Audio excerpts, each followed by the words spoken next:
a lot of things about the construction part of a DC machine. So I have already discussed, like, DC machine consists of field coils, which are also called as stator coils, which will be, why it is called as stator, because it won't move. Okay, so below that stator coils we have poles. Okay, there are multiple poles. In this case it's a 4-pole motor, so that's the reason there are 4 windings, right? You can visualize, these are called as copper windings. So this whole setup is kept in something called as housing. Okay, this is also called as yoke. Okay, this is called as yoke. Okay, this is made out of soft iron core. This thing is connected with the pole, okay, which is called as soft iron core. There will be some mountings. Okay, so mounting provisions will be there in order to hold this whole core in the position.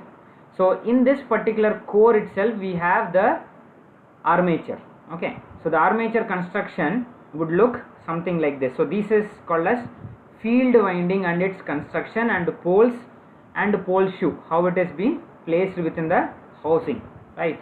So coming to the DC machine construction of armature, okay, which is also called as rotor because it rotates.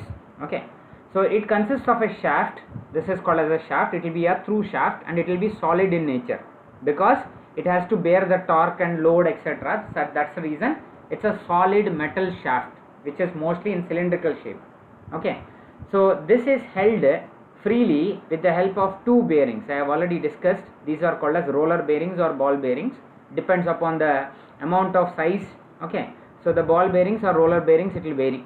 Okay, on both the ends we have this bearings because it will give a good support. At the same time it will allow the machine to run very smoothly without any friction. So dynamic friction will be there or rolling friction will be there, which will be minimized or made it to 0. Okay, here in this case of the armature, this part, okay, is soft iron core which is also laminated. Laminated means made out of thin sheets in order to avoid iron loss. So it consists of some slots. Okay, this is called a slot. Each slot will have some set of coils. For example, 10 slots are there. Each slot is consisting of 10 coils. The total number of windings are 100. So 10 slots, 10 into each slot. So windings are kept in this. All windings are interconnected with one device which is responsible for converting it into DC, which is called as commutator. All coils are internally connected with one typical type of winding. Okay, I mean with one typical type of winding. The winding types we'll be discussing in the upcoming slides. Okay, so which is called as coil commutator interconnection. Okay, in order to avoid short circuit of all the coils with the iron core, there will be some coil insulation. There will be some coil insulation, right?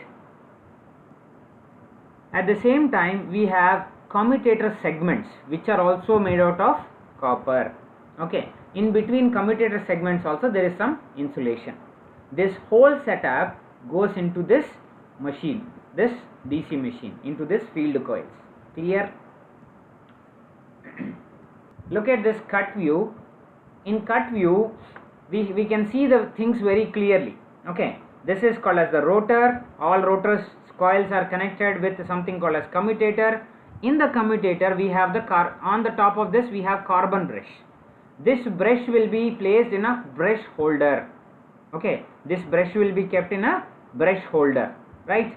So this brush is generally made out of either carbon or a compound of graphite and carbon.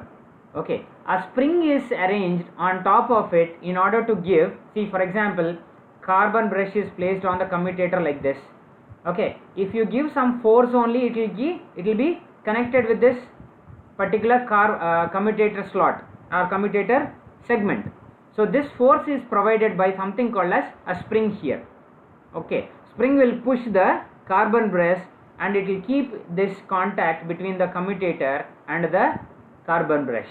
Okay, so the whole shaft is supported by something called as bearing. So bearing is placed in a bearing housing. Okay, so this is your shaft. This shaft is a solid shaft. It will pass through the armature. Okay, so it is connected to any pulley. in order to transfer the power.